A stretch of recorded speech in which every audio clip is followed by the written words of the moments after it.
Norma, Manuel, Juan Carlos, Dora, Niurka, Marisa, Adriana, Lakmi, Alejandro, Jorge, María Lourdes. Bueno, bienvenidos todos. Norma, un gusto verlos, un gusto verlos. María del Carmen.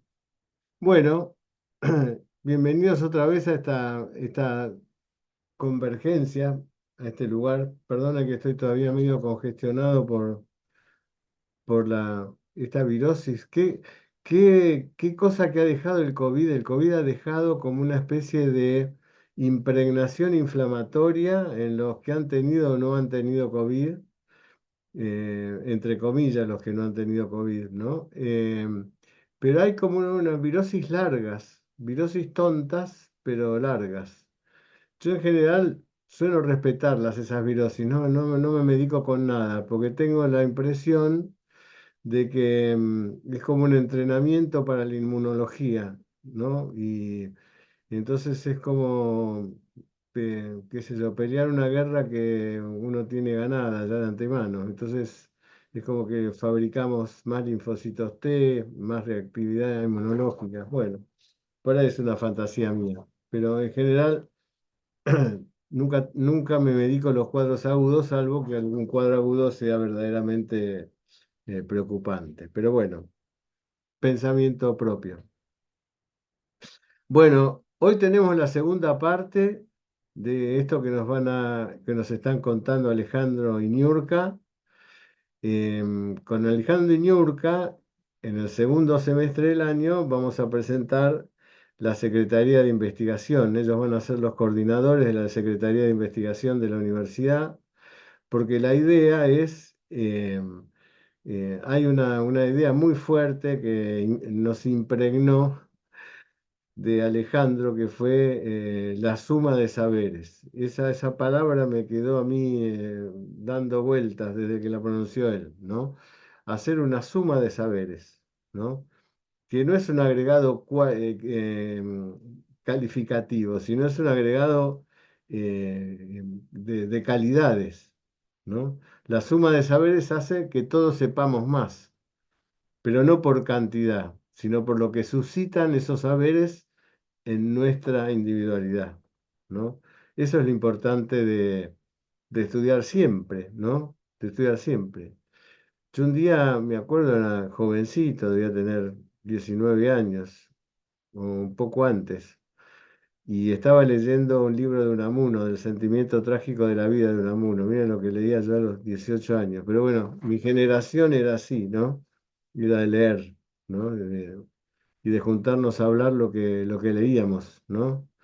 Eh, y, y la poesía y las revoluciones y bueno, todo aquello, de aquella década maravillosa del 60 y 70 las dos. Pero bueno, me acuerdo que en aquel momento eh, eh, yo dije, bueno, yo no voy a poder leer todo lo que yo quiero leer en la vida, digamos. No me va a bastar la vida para leer, ¿no? Y tengo que entonces ser selectivo en lo que tengo que leer, ¿no? Entonces en aquel momento era muy selectivo, ¿no? Muy selectivo, leía esto sí, esto no, entonces tenía muchas cosas negadas, muchos saberes negados por prejuicio, decir, no, esto no. Con los años descubrí que en todos los saberes hay un mensaje, ¿no? Y el que escribe y publica deja un mensaje, para bien o para mal, y eh, nos tenemos que refugiar en eso, ¿no? En esos saberes. Nos tenemos que refugiar, nosotros como personas, como habitantes de este mundo, nos tenemos que refugiar en esos saberes. Porque son como, los saberes son como los hijos, ¿no? Como los hijos. Martí escribió en El Ismaelillo, que es un librito muy pequeño dedicado a su hijo, pero muy maravilloso, y lo escribió creo que en plena revolución cubana, la primera, ¿no? La revolución del 18, principio del 19, ¿no? Escribió una frase, ¿no? Dice, espantado de todo, me refugio en ti. ¿no? Y es un prólogo de ese libro de, de estímulo a la condición humana, ¿no? A la condición humana, a la elevación de la condición humana y con un gran optimismo, a pesar de la realidad que estaba viviendo él en ese momento. José Martí, maravilloso, que nunca escucho nada de él, escucho nada más que lo nombra. Ah, sí, sí, sí, José Martí, ah, sí, sí, pero no se lo pueden, no se lo ubica ni en la época, ¿no? Y eso fue un ser maravilloso y con unas, en toda su vida, y con una estructura de pensamiento para mí muy trascendente. Pero bueno, nos refugiamos en esos saberes también, ¿no? Aunque estemos espantados de las cosas que vemos que suceden en el mundo, ¿no? Yo miraba el otro día, ¿no? Eh, la casa de Messi en Miami, que por supuesto no debe ser su única casa. Y por supuesto estoy seguro que no robó a nadie, ¿no? Y me parece un buen chico, un buen muchacho. Pero es una casa en una isla que vale 50 millones de dólares. Y lo que, como propiedad, lo que debe tener adentro debe valer 100 millones de dólares, ¿no? Entonces yo pensaba, ¿no? ¿Qué está pasando, ¿no? Para que haya esa distribución de la riqueza casi obscena, aunque una persona como él no haya hecho, no la haya robado, ¿no? Pero ¿cómo anda el mundo que genera esos núcleos, no sé, de riqueza? Como ese Marajá, que es el dueño de una parte de Mumbai, que tiene 15 mil millones de dólares de patrimonio, ¿no? En la India, ¿no? Lo que fuimos a la India, 15 mil millones. Bueno, contra todo eso va el espíritu de esta universidad, ¿no? Y todo lo que hacemos tiene que ver justamente con participar de otra causa, ¿no? De otra forma de ver el mundo. Por eso que en ese aspecto, la suma de los saberes entendidos de esa manera, ¿no? Son siempre bienvenidos. Así que bueno, no charlo más. La dejo a Niurka y a Alejandro. Creo que Niurka es la que va a llevar un poco el camino hoy. Y son los dos grandes científicos que tenemos en la universidad, ¿no? De los que están ocupados fácticamente de la ciencia. Y creo que hay un modelo muy de avanzada. Le preguntaba a Alejandro hace un rato cómo iba el tema y me estaba hablando del libro, que está terminando su libro como el libro de Niurka, que son pensamientos de avanzada. Pero bueno, en esos pensamientos de avanzada están los modelos, no es solo un parecer, no son solo palabras, que eso es la virtud que tiene esta metodología que nos enseña Niurka y Alejandro, modelos. Y justamente como son un modelo y no palabras, lo tuvimos el jueves pasado a este excelente economista comparando modelos. ¿No? Eso es lo importante de lo que estamos hablando. Y sobre todo un modelo emparentado con la homeopatía, ¿no? Así que bueno, adelante, Niurka, querida, un gusto verte, como siempre. Gracias, Marcelo. Fíjate que me recordaste, ahora que hablaste de José Martí, yo tuve la fortuna de escribir un ensayo sobre una obra de él cuando era muy, muy jovencita, todavía no llegaba, como 14 años tenía yo, que se llama Los Pinos Nuevos. Y hay una frase en esa obra de él que se llama Nuestro vino de plátano, y aunque sea amargo, es nuestro vino. Se me ha quedado para toda la vida esa frase, ¿no? Y Eh, bueno, yo creo que ahí empecé yo con mi vena literaria, de alguna manera, ¿no? Pero bueno, esa es otra historia. Hoy Alejandro y yo vamos a tocar un poquito algunos conceptos que nos hemos dado cuenta que generan duda en cuanto a en nuestra formación, al modelo que estamos planteando. Y entonces queremos hablar con cosas muy generales, pero para hacer aclaraciones sobre el modelo, sobre estos conceptos y que se abordan durante la formación de forma muy profunda, claro, no así tan sencilla. Entonces, entonces vamos a hacer algo muy corto, simplemente una interacción, y luego para que las personas que nos están escuchando, pues puedan incluso hacer preguntas e ir aclarándolos y tal sobre la formación que ya está en curso. Y una aclaración es que, porque me preguntan mucho si se pueden hacer talleres aparte, aquellas personas que quieran hacer talleres independientes los pueden hacer. El programa está en la página web de la universidad, el programa de toda la formación, y se pueden hacer. Y entonces la persona se puede inscribir solamente a talleres independientes si solo quiere hacer talleres independientes. ¿Vale? Ahora, eso sí, para hacer taller independiente, si se escribe uno, no vamos a arrancar un taller por una persona. Entonces, lo que sí necesitamos al menos 10 personas por cada taller para poder arrancar talleres independientes, porque el curso lleva un ritmo y lleva un ciclo. Entonces, para romper ese ciclo, tendremos nosotros que romper ese ciclo para ir a esos talleres, por eso necesitamos que haya al menos un quórum mínimo para poder entonces abrir un taller que todavía no ha llegado en la otra parte, ¿no? de la formación. Y bueno, ahora sí, Alejandro, no sé si quieras tú hacer alguna introducción. No, solamente saludarlos a todos los que hoy día nos encontramos y vamos con el tema. Bueno, hoy vamos a tocar, como dije, unos temas muy puntuales o conceptos muy puntuales que suscitan o que generan dudas y que generan controversia, sobre todo en esta historia de la agricultura actualmente, hacia dónde va la agricultura y especialmente para nuestro modelo. Vamos a estar hablando de sustentabilidad, sostenibilidad, viabilidad, acciones, procesos y funciones y totalidad.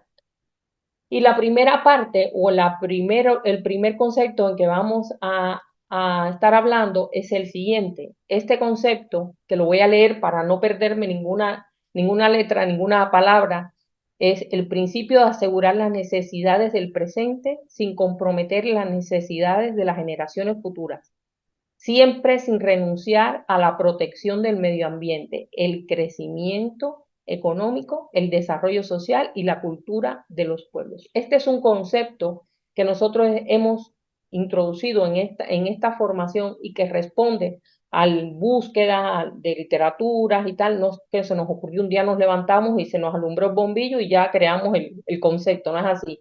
Y es basado también en experiencia.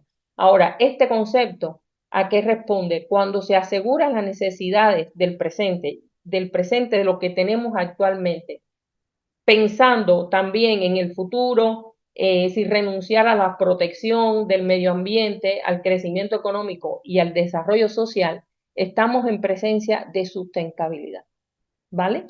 Pero al mismo tiempo estamos en presencia de sostenibilidad.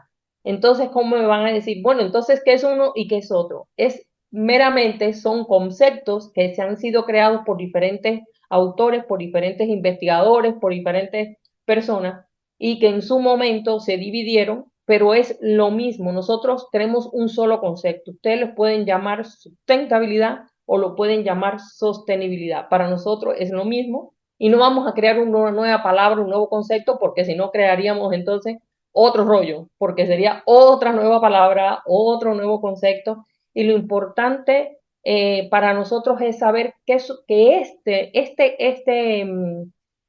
por decirlo, porque no es un concepto como tal, esto es dinámico, esto es algo que como resultado, que va a dar como resultado nos va a dar algo que no es estático. Por eso no es un concepto, es algo dinámico que siempre está cambiando, es muy importante entonces el resultado al que queremos llegar. Entonces, antes de pasar al siguiente concepto, me gustaría que Alejandro pues me apoyara aquí con... eh,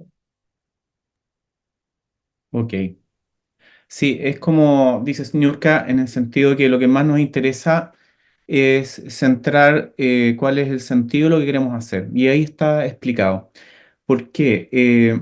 Hay una definición que es de carácter, yo diría, política, ideológica, pero que surge de una necesidad que venía ya desde la década de los 70, en las reuniones cumbres que se hacían o los encuentros. Hay un encuentro de Estocolmo y hay otros, varias reuniones más que se fueron sosteniendo mundialmente y que llegan a un momento en que primero se habla de la globalización, que es una palabra también que no la pusimos ahora, pero la globalización no existía, digamos, dentro de los discursos.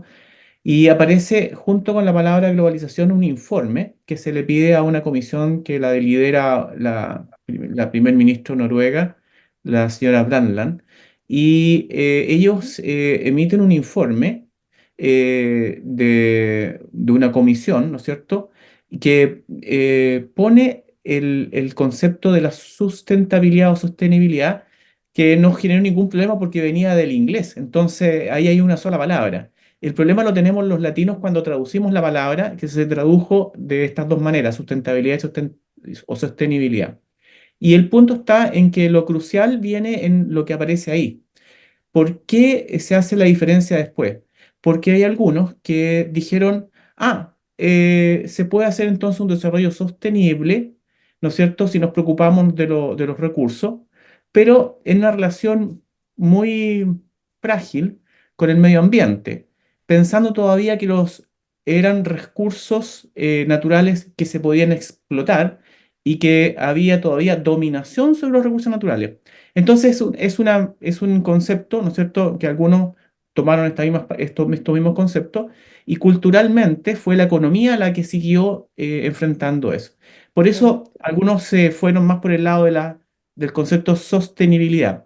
Y en contraparte a eso, algunos hicieron una lectura de sustentabilidad en función de que la economía no podía ser el eje de eso, sino que tenía que ser las culturas de los pueblos y todo aquello que hablara no solamente, ¿no es cierto?, de los bienes materiales, sino que también de la espiritualidad y todas las necesidades de los pueblos. Entonces, por ahí se acuñó más el concepto de sustentabilidad. Entonces, fueron corriendo hubo dos corrientes distintas que en el mundo latino, digamos, adoptaron formas más ideológicas. Eso fue lo que sucedió.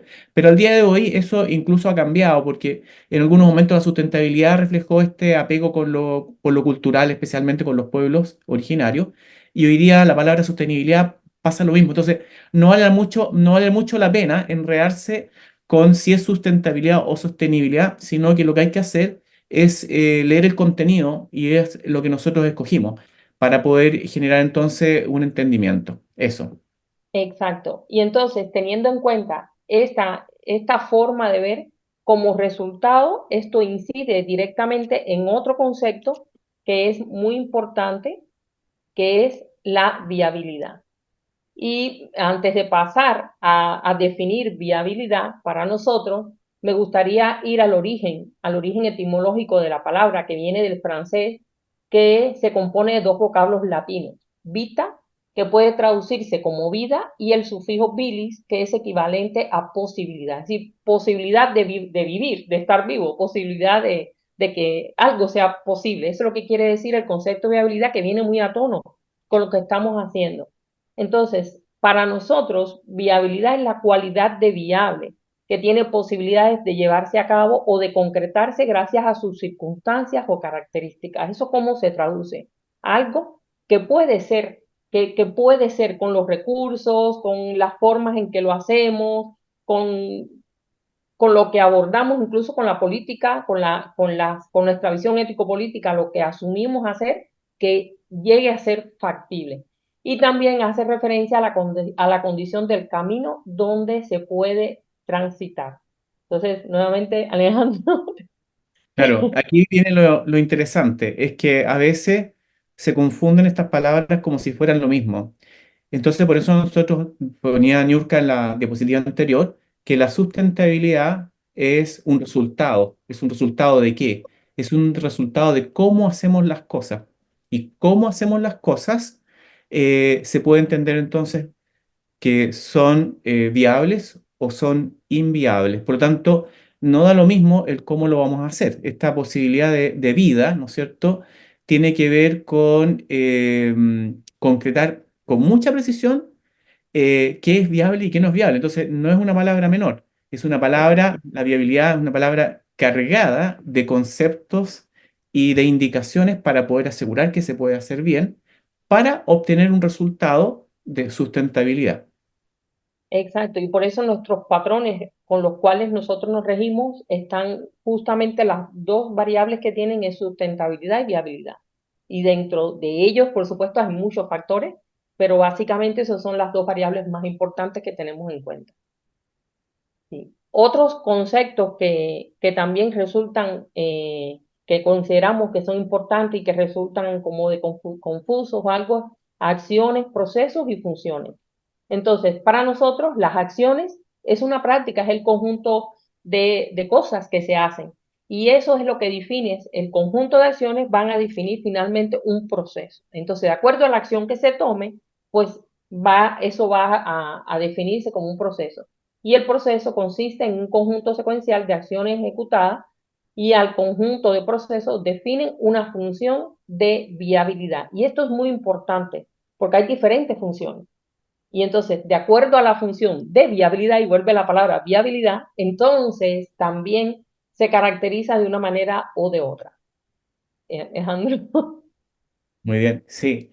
Esto también es muy interesante porque eh, alguien podría pensar, yo con solamente saber cuáles son los procesos, ¿no es cierto? Que, dicho de manera muy simple, la sumatoria, ¿no es cierto? O el conjunto de acciones. Entonces, cualquier proceso va a hablar de función y por lo tanto toda función es viable. No es así. ¿Por qué? Porque esto viene de un señor que se puso a estudiar, él trabajaba en el campo de la robótica y lo que estaba haciendo era tratar de hacer que el robot tuviese autonomía. Entonces no sabía cómo hacerlo. Entonces se puso a pensar y dijo, bueno, lo que yo estoy buscando es que mi robot sea viable. ¿Ah? Eso es lo que estaba pensando. Y para eso él decidió que tenía que basarse en algún sistema que fuera viable. Y él dijo, bueno, el sistema más viable que yo conozco es el ser humano, que está muy bien estudiado, entonces se fue a estudiar neurología para entender cuáles eran los principios que regían, o cuáles eran más bien, cuáles eran las funciones que aseguraban la viabilidad. Y él, después de mucho estudio, hizo un libro, bueno, varios libros en realidad, eh, sobre el tema de la viabilidad. Y él reconoció 5 grandes funciones que aseguran la viabilidad. Y por lo tanto, no es cualquier función. Es una función que ya él la estudió, ¿no es cierto? Y que permite asegurar que la vida, ¿no es cierto?, es una posibilidad. Y dentro de esas funciones, algunas que hemos mencionado en otros momentos y que Niurka acaba de mencionar, es que esto tiene que ver con una función que asegura que las cosas se hacen bien. Y a esa le llamó una función de coordinación, pero dijo, bueno, si las cosas se hacen bien, en algún momento hay un conflicto, ¿cómo se supera el conflicto que sucede en un determinado sistema? Y a esa la llamó una función de optimización. Y después dijo, bueno, pero esto está funcionando bien, pero resulta que hay un contexto que hace que cosas que yo no puedo decidir vienen de afuera, ¿no es cierto? Y me afectan lo que yo estoy haciendo en mi entorno interno, en mi agroecosistema, en mi predio. Y esa fue lo que él dijo, mi relación con eso que viene de afuera se llama una función de inteligencia. Pero todas estas funciones están regidas por algo que le da integridad al sistema, y esa integridad se llama función ético-política, ¿ya? Todo eso es parte de lo que vamos a ver en este programa de formación. Y eso entonces lo que asegura el que cada proceso dé cuenta de esas funciones y que cada acción dé cuenta de un proceso que alimenta esa función específica. Exacto. Y otra cosa importante a señalar es que dependencia de la acción ético-política, es decir, quién toma la decisión para llevar esa acción, entonces así será el resultado. Eso es algo muy importante para nosotros. Y de lo que hablaba Alejandro antes, entonces dentro de las funciones más importantes, aquí les traigo 4 de ellas, que es la ético-política, como él mencionaba, la inteligencia, la optimización y la coordinación. Todo esto, no se asusten, que todo esto nosotros lo tocamos por partes, claro, en la formación y siempre desde algo muy importante, que es la totalidad. Teniendo en cuenta, porque si no se tiene en cuenta la totalidad, pues nada de esto que estamos hablando aquí es válido. Y ahí entra nuestra amiga la homeopatía también, ¿no? Porque gracias a, como explicaba Alejandro en la conferencia anterior, el jueves anterior, pues basado en el modelo de la homeopatía pura desarrollada por Marcelo y Hugo Carrara, pues en base a eso, pues que fue desarrollado todo un modelo para poder caracterizar o repertorizar un territorio. Pero hay que saber todo esto para entonces lograr encontrar esas variables que nos permiten hacer esa repertorización correcta. Para llevar a la totalidad, aquí les traigo qué cosa es totalidad. Es el conjunto total de elementos o partes de un todo. Y entonces, si nosotros si decimos que la persona es una totalidad, se queda cojo porque solo es la persona. Si decimos que entonces la planta es una totalidad, se queda cojo porque solo es la planta. Si decimos que el animal es la totalidad, igual. Si decimos que entonces el suelo, o que entonces tenemos que considerar todo. Nosotros, las plantas, el suelo, el medio ambiente, todo, esa es la verdadera totalidad, incluido no solamente eso que está ahí, sino también teniendo en cuenta la diversidad, teniendo en cuenta cómo se cuida, otros aspectos como el cuidado, teniendo en cuenta la reserva y teniendo en cuenta además la restauración. Y estos son aspectos muy súper importantes porque si no hay variabilidad de todas las formas de vida, entonces esa totalidad es completamente diferente. Y es por lo que estamos sufriendo y es por las razones que estamos aquí hoy hablando. Tenemos que proteger y para lograr un bienestar a largo plazo, hay que mantener constantemente. Y por eso hablamos de un patrón de resiliencia, no un patrón de equilibrio, como inicialmente nosotros comenzamos a hablar.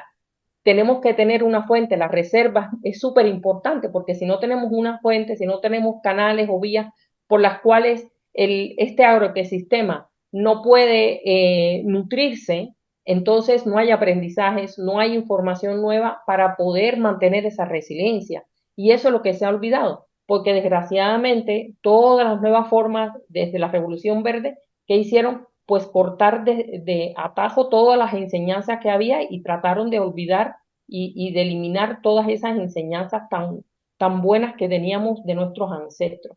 Y por supuesto, y no menos importante, la recuperación de los vínculos. Ahora sí, no te dejo hablar, te dejo. ¿Quieres aportar algo, Alejandro? Sí, claro. Y una cosa quizás que lo voy a contar desde quizás un pensamiento autocrítico, mirando mi propia experiencia y mirándolo desde cuando yo salí de la universidad, yo estudié medicina veterinaria y yo lo que creía en esos instantes, yo me dediqué al trabajo del desarrollo rural, entonces me fui al campo a trabajar con campesinos y pueblos indígenas. Y lo que yo creía era que si yo conocía bien la enfermedad, entonces tenía todo resuelto en el campo, porque los animales iban a estar bien, todo iba a estar bien, entonces era cosa saberme incluso a uno le fascina recetar, entonces con el recetario ahí dándole receta a todos para que pudiesen hacer las cosas.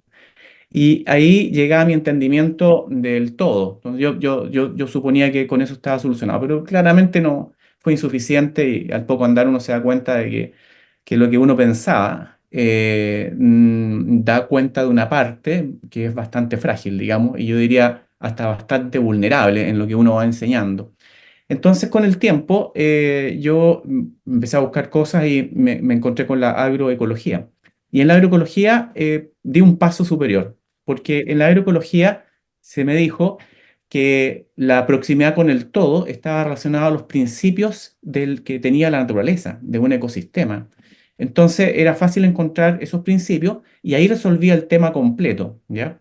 Y cuando estudié agroecología, la sensación que tenía era que ya tenía resuelto el problema nuevamente, porque con eso entonces tenía, si yo sabía de los principios del ecosistema, son fácilmente listarlo, porque es el principio de biodiversidad, de reciclaje de nutrientes, el aprovechamiento de la energía, ¿no es cierto? El ciclo del agua, la regulación biótica, ahí tenemos gran parte de los principios del ecosistema. Entonces era fácil llegar a aplicar y con eso resolvía el todo.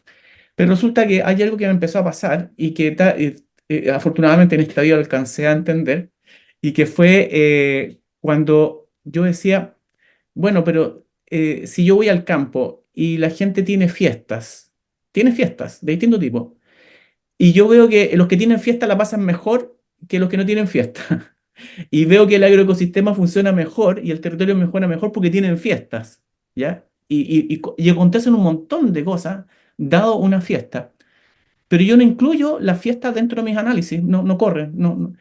De repente me encontré con sabios, personas sabias. Me recuerdo que una de las cosas que más me motivó en Colombia es ir al campo y encontrar hombres sabios, ¿ya? Que incluso no tenía que decirles yo porque me superaban mucho. Y decía, pero en ese análisis yo no los ingreso, yo no tengo al sabio considerado. O por ejemplo, muchos rituales que no los consideraba cuando trabajaba con el mundo más originario, ¿no es cierto? Con los pueblos mapuche, y ellos incorporaron una cantidad de cosas de la filosofía y ritualidad que yo no las incorporaba. Entonces había un mundo invisible para mí que yo nunca incorporé. Y yo decía, pero lo que yo sí percibía, tenía la intuición de que en la medida que yo miraba todas esas experiencias, a ellos les iba mejor que los que solamente aplicaban agroecología. Y les iba mucho mejor a los agroecólogos, ¿no es cierto?, que si hubiese sido simplemente un veterinario, ¿no es cierto?, aplicando recetas. Entonces, cuando llegué al mundo de la homeopatía y en las conversaciones que tuvimos con Marcelo, yo di cuenta de qué es lo que faltaba. Y lo que faltaba era el entendimiento de la totalidad. Y al mirar la totalidad como está concebida, ¿no es cierto?, dentro de la homeopatía, en el modelo que planteó, yo lo decía en la sesión anterior, el jueves pasado, ¿no es cierto?, respecto de las contribuciones que hicieron Marcelo y el doctor Carrara, me pareció fascinante el entendimiento de todo aquello que no está incluido en la agroecología, que tiene que ver con el entendimiento de la mente, de las emociones, todo ese mundo invisible que hace parte de una totalidad. Y después resulta que cuando uno empieza a leer otro tipo de autores que no tienen nada que ver con la homeopatía, me di cuenta que eso ha sido asumido por varios autores y que se dice que uno no es más que parte de un proceso mental, ¿ya? Y eso no lo hablan no solamente lo decimos los homeópatas, sino que lo dice otro mundo que viene de las ciencias sociales y que dice, sí, hay procesos mentales y por lo tanto son reflejos. Y por lo tanto, entender lo que le pasa a un territorio también es entender lo que le pasa a uno mismo. Y ahí empezamos entonces a entender otro tipo de cosas. Y eso es lo que permite entonces este concepto de totalidad en este modelo, que es que uno sí puede dar cuenta de una totalidad, ¿no es cierto?, de un territorio, de un agroecosistema determinado, para poder de manera más efectiva eh, dar orientaciones a lo que nos va a aproximar a la viabilidad y en consecuencia a la sustentabilidad. Exactamente. Entonces, resumiendo, todo agroecosistema tiene una historia de desarrollo ecológico que influencia en su estado actual. El proceso de transición agroecológica es diferente para cada agroecosistema y hay que tener en cuenta, además de la historia, cómo ha sido afectado, intervenciones, etcétera, dentro de ese territorio. Y que todos estos tres aspectos que he tocado aquí, entre otros que no los vamos a citar ahora, son obviados. Y es lo que justamente contaba ahora Alejandro. Nada de esto se tiene en cuenta y justamente con nuestro modelo, con nuestra formación, estamos rescatando todo esto que se ha ido quedando en el camino y nuevamente lo hemos traído desde otra óptica y con otra mirada para lograr esa resiliencia que queremos, ¿no? Lograr sistemas resilientes, que es finalmente el objetivo de todo esto. Y bueno, aquellos que quieran información sobre esta formación que estamos comenzando, que ya está, pues pueden buscar en la página de la Universidad Candegave, ahí está todo el programa, ahí está todo, y además pueden, incluso hay un correo de información, tienen un número de WhatsApp donde pueden pedir información sobre esto. Bueno, básicamente este es el resumen de lo que traíamos. Muchísimas gracias y ahora sí, a debatir. Bueno, mientras se van preparando para los que quieran hablar. Eh, a ver, yo estoy haciendo un trabajo, les voy a adelantar un trabajo que estoy haciendo que todavía no se los dije, a Alejandro y a Ñurka. Estoy viendo cómo leer al hombre con estos términos de ustedes. Es decir, por ejemplo, eh, ¿cuál es la viabilidad de mi tratamiento homeopático con esta persona? Claro, y ahí nada más que ese pensamiento me abrió todo un panorama diferente, ¿no? Porque nosotros los homeópatas, todo paciente viene, nos cuenta su historia, le damos un remedio y pensamos que, bueno, se va a curar con todo nuestro mejor amor y optimismo. Y viene otro paciente y hacemos lo mismo.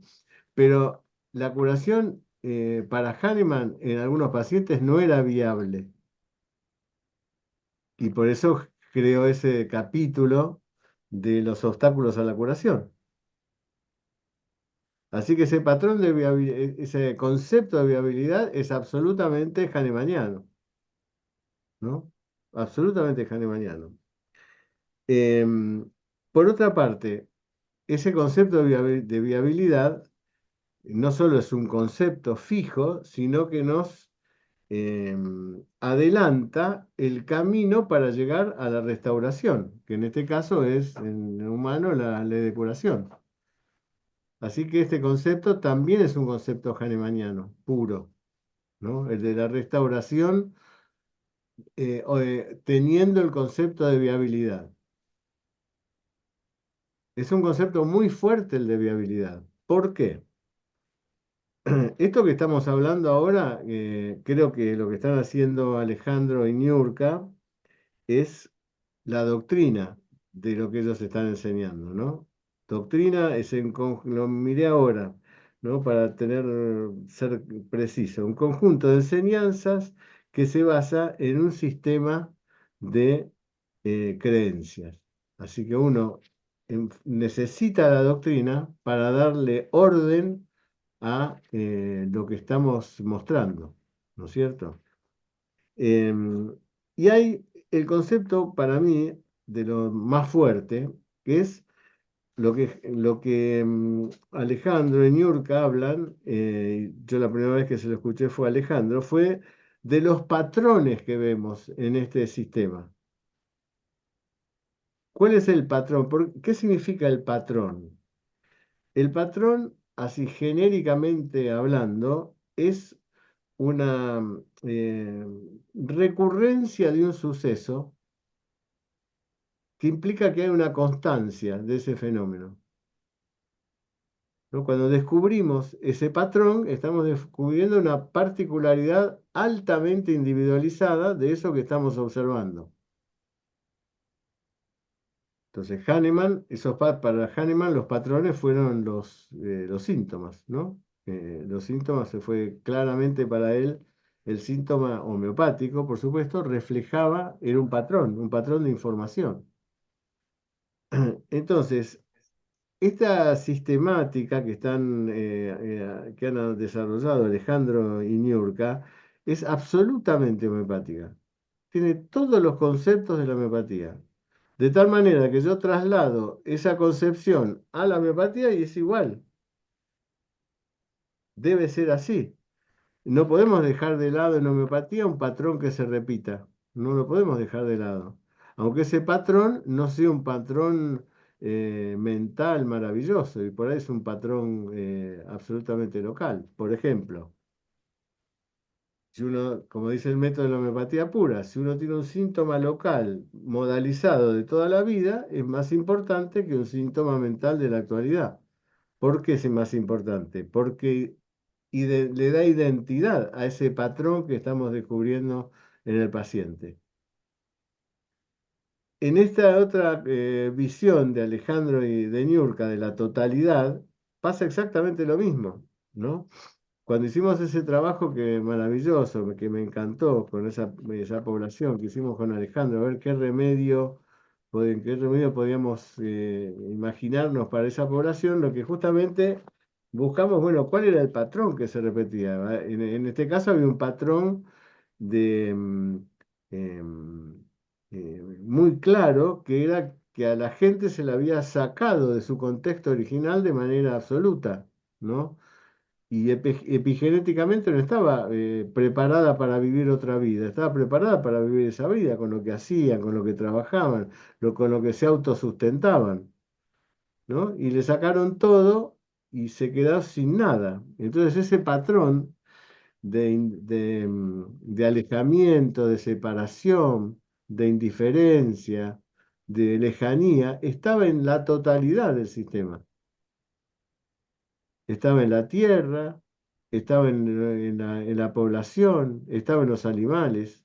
Fue muy notable eso, ¿no? Que todos vivieran ese patrón que había surgido después de lo que había pasado en ese lugar. Entonces, eso es lo que están transmitiendo Alejandro y Niurka. Voy a ver, no sé, el terreno de mi casa porque resulta que no puedo plantar un árbol porque se seca. Entonces, bueno, entonces voy a ver el terreno, cómo está el terreno. Está bien eso, pero no es lo único.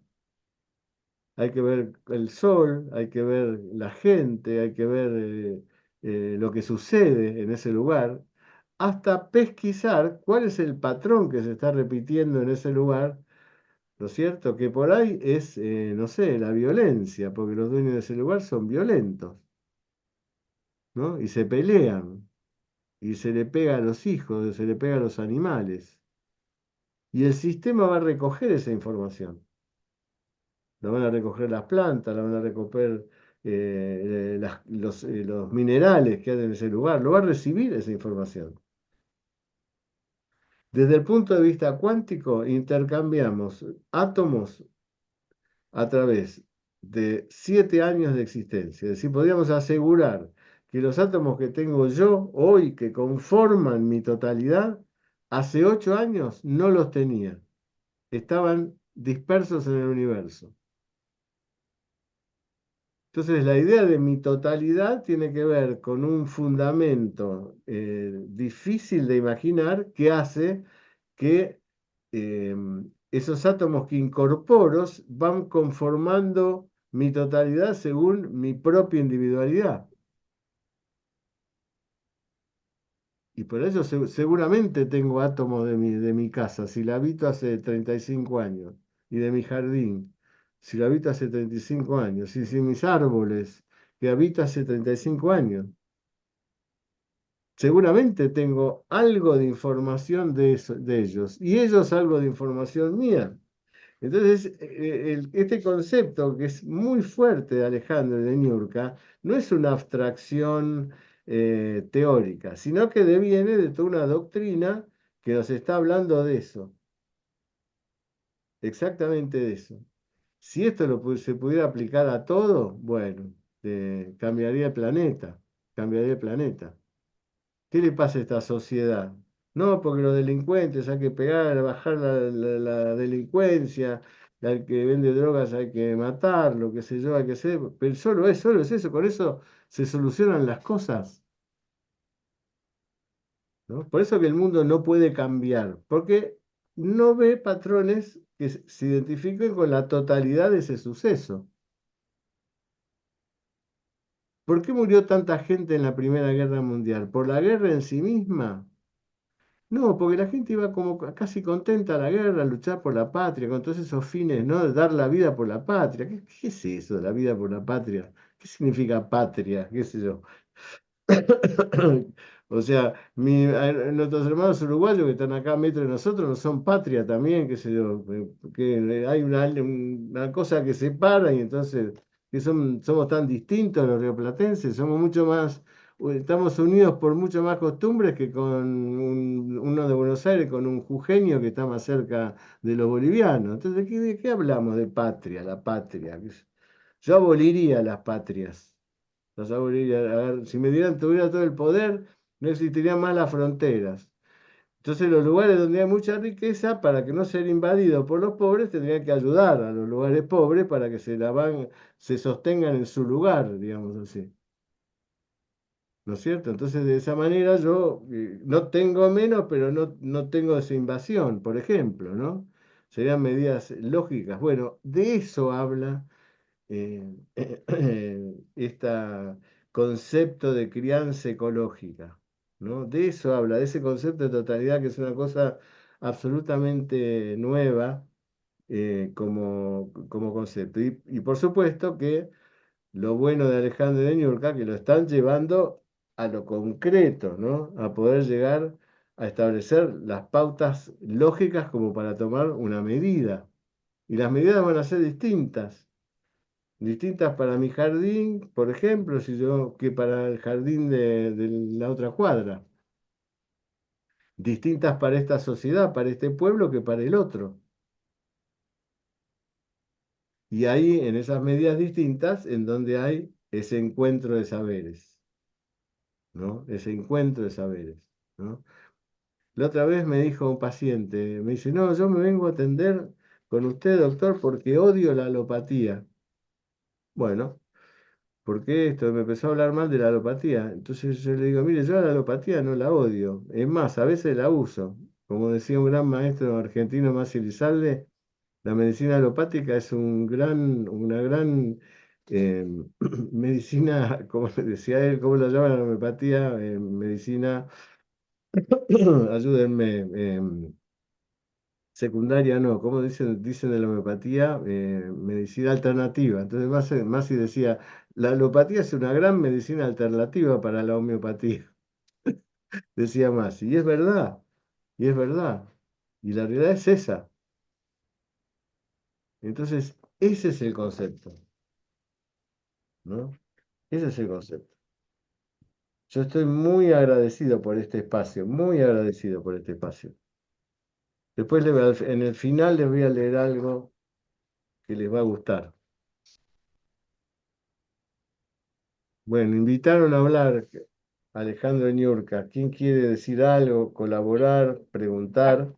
Para nosotros ha sido también un proceso desde que comenzamos a trabajar juntos hasta ahora y seguimos pues descubriendo cosas nuevas, pues trabajando porque es así, es un proceso que no termina, es es dinámico y entonces por eso todo hemos cambiado, porque cada vez que íbamos a escribir algo o a hablar algo, no, pero esto no nos parece lógico, falta esto y falta aquello, y falta hasta que creamos que fue iniciativa de Alejandro inicialmente, y creamos todo este concepto nuevo, o me gustó el nombre que le pusiste, la sistemática, esta nueva sistemática, y que yo creo que sí es lo que si se aplicara como dices, es lo que realmente daría solución a muchísimas cosas que estamos pasando.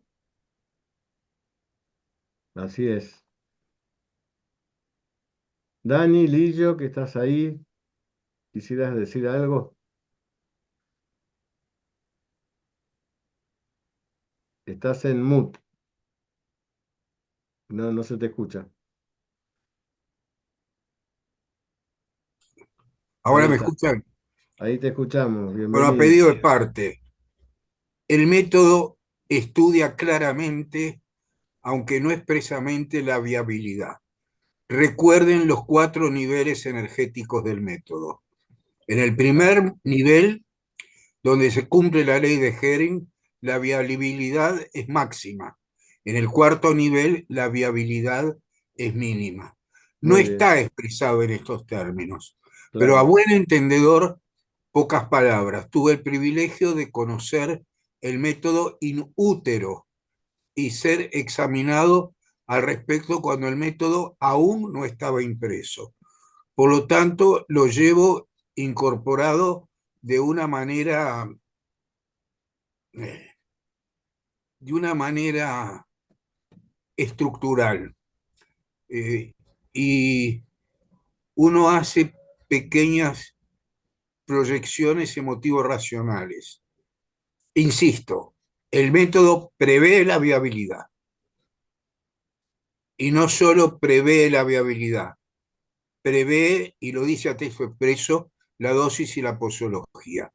Por lo tanto, a nivel humano, aunque el método no use la voz viabilidad, en realidad la instrumenta, la analiza a través de estos 4 niveles energéticos que a la luz de la fisiología contemporánea son 4 niveles disalostáticos que se pueden recuperar hacia una alostasis estable a través del gesto homeopático. Creo que con esto alcanza. Y Buenísimo, una Dani. Buenísimo, Dani. suficiente. Siempre con esa capacidad que tenés vos de darle forma a los pensamientos, ¿no? Siempre lo recuerdo a Daniel, que nos conocemos hace muchos años, y como dice él, en aquella época el método de la homeopatía pura era un método joven, que todavía no había surgido el libro, aunque ya lo enseñábamos con Hugo Carrara, y, y Daniel se incorporó a esa mesa de ideas, con grandes colaboraciones, ¿no? Y que es verdad, como el diagnóstico de nivel, que fue lo que tomó Alejandro para hacer esa cruz maravillosa, ¿no? Eh, em, que creo que, que está muy emparentadas las dos cosas, ¿no? Y el término viabilidad, sí, es verdad, no lo usa el método de la homeopatía pura, pero está ahí, es como decís vos, está ahí. Está Dora por ahí, que levantó la mano. Sí, buenas tardes a todos. Buenas tardes, Eh, Dora. ¿Cómo están? Bien, yo me reía sola conmigo misma aquí porque es realmente maravilloso todo esto, absolutamente maravilloso. Yo tengo una, dos, tres, cuatro, cinco plantitas locas aquí en mi living de mi departamento. Y sin embargo, miraba la hojita que se está secando y digo, bueno, ¿qué relación habrá justamente esto, ¿no? ¿Qué relación habrá conmigo, con lo que estoy sintiendo, con lo que me está pasando en la casa y qué me está diciendo esa plantita a mí por lo que está pasando, ¿no? Eh, y, y en un momento, de hecho, le comenté a Niurka en un momento algo de una planta y Niurka me dijo algo que, bueno, ahora te lo voy a develar, Niurka. Me dijo algo que me dejó realmente pensando mucho. Dijo, lo que pasa es que la planta se enfermó para que vos no te enfermaras.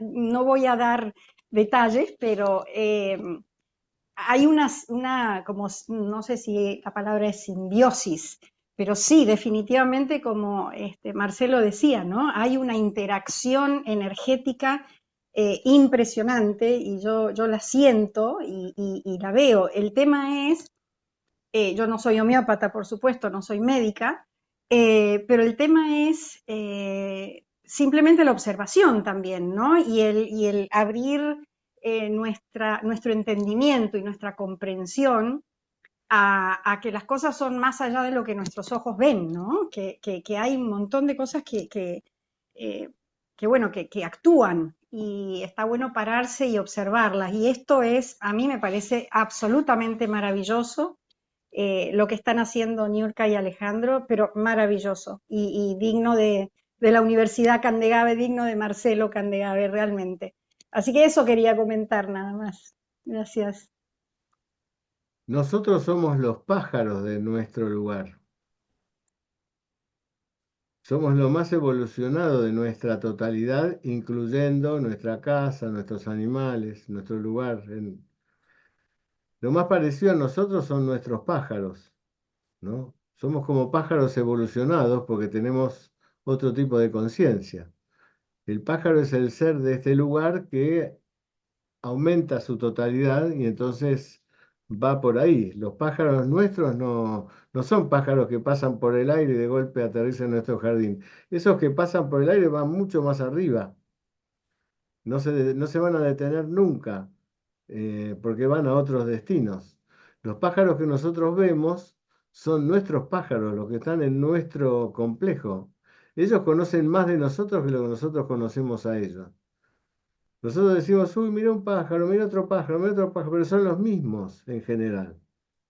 Son los mismos que están cumpliendo su ciclo de vida ahí al lado de nosotros. ¿Y por qué digo que nosotros somos pájaros más avanzados? Porque claro, las cosas que nos pasan a nosotros le pasa al sistema.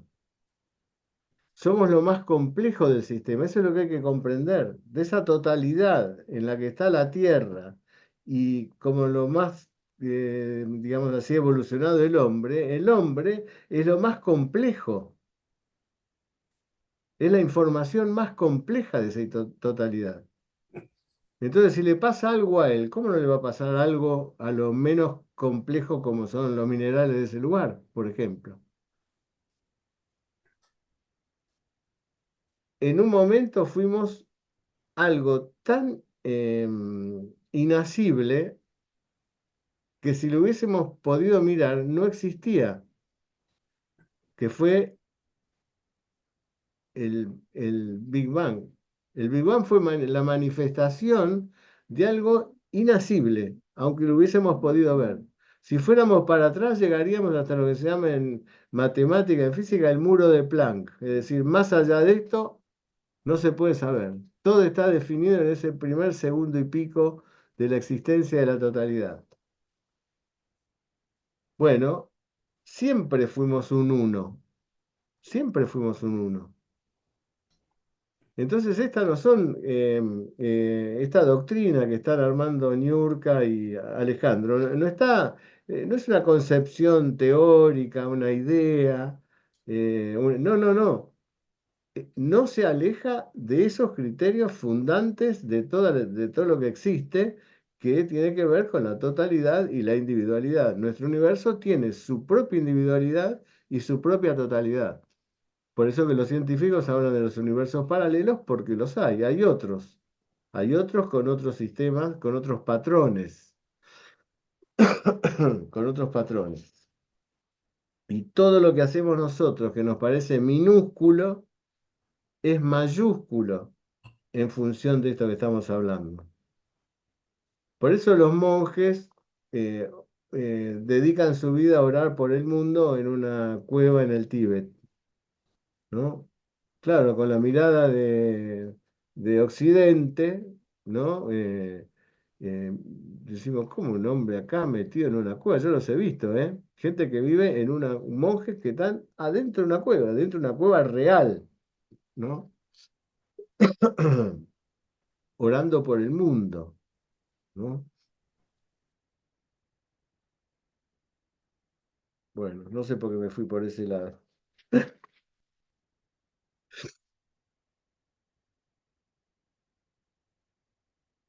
¿Quién más quiere hablar algo, decir algo?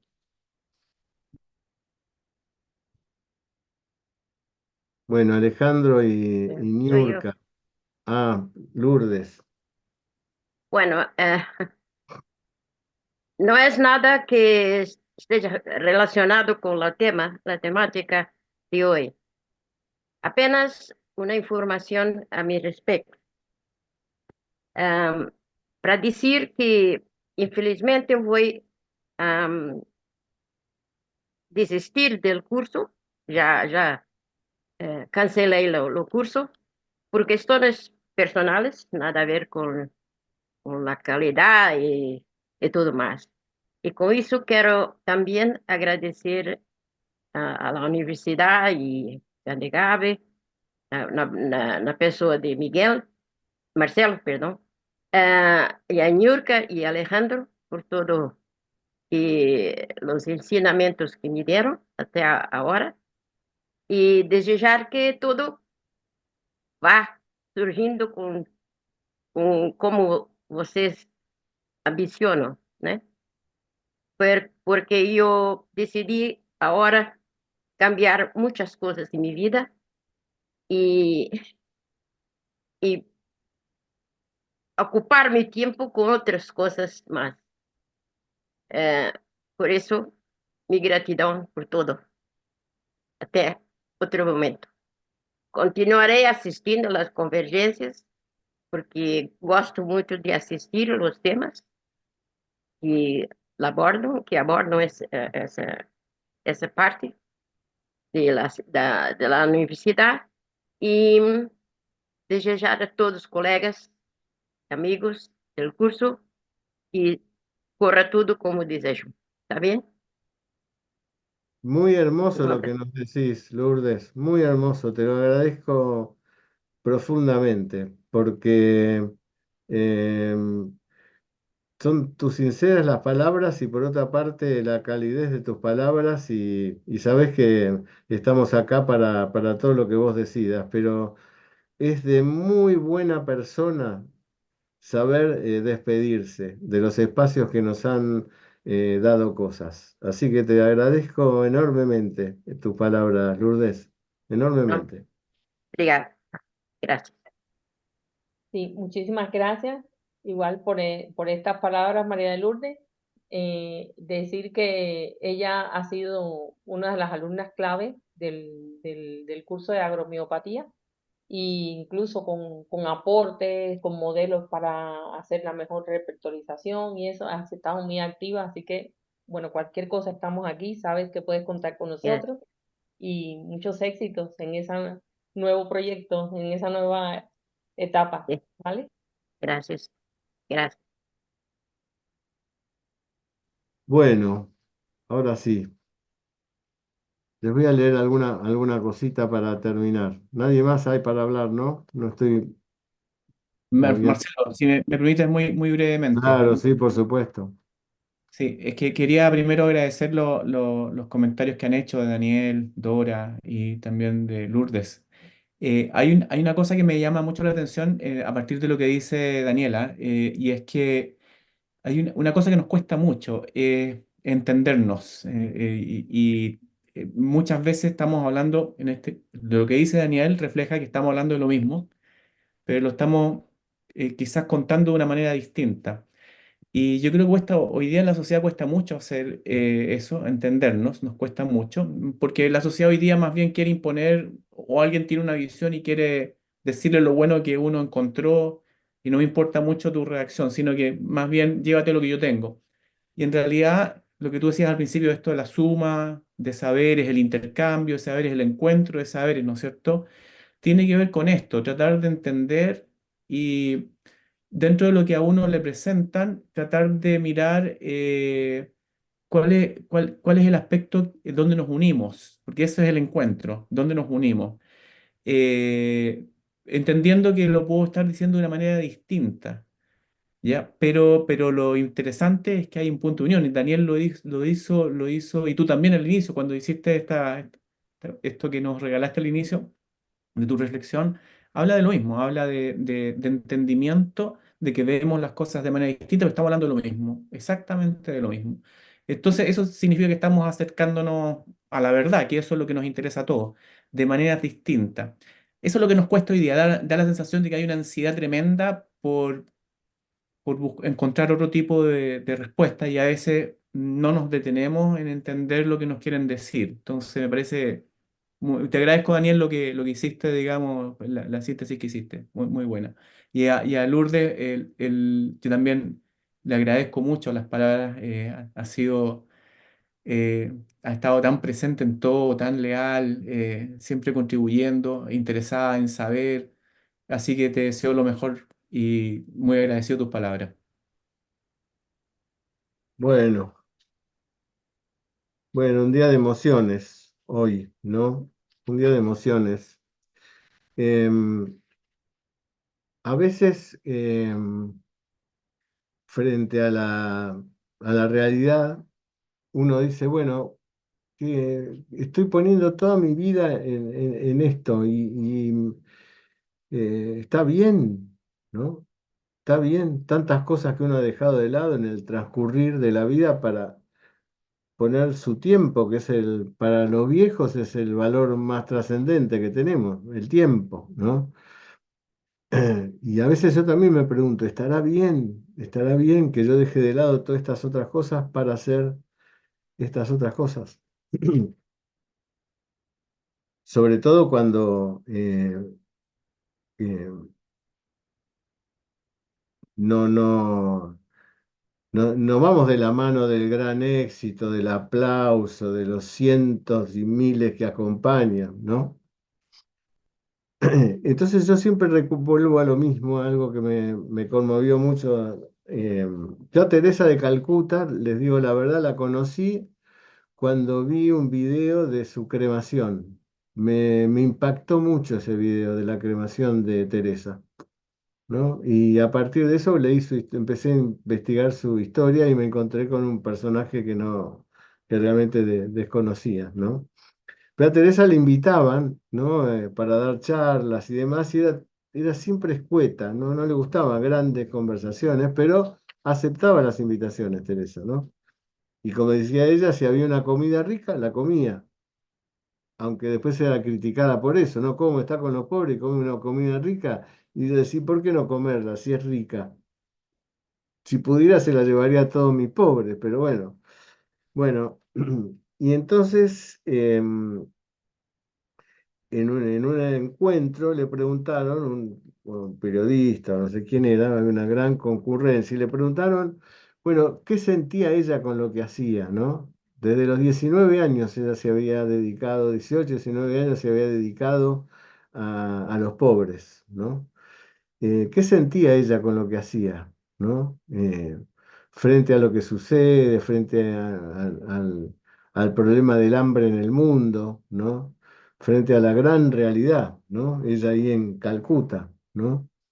Que Teresa recogía a la gente de la calle, ¿no? Ella dice, ella pensó en un momento, bueno, lo que más puedo hacer yo es que la gente no muera sola y encima no muera en condiciones de alto sufrimiento. Entonces lo que hacía era recoger gente de la calle, imagínense en Calcuta la cantidad.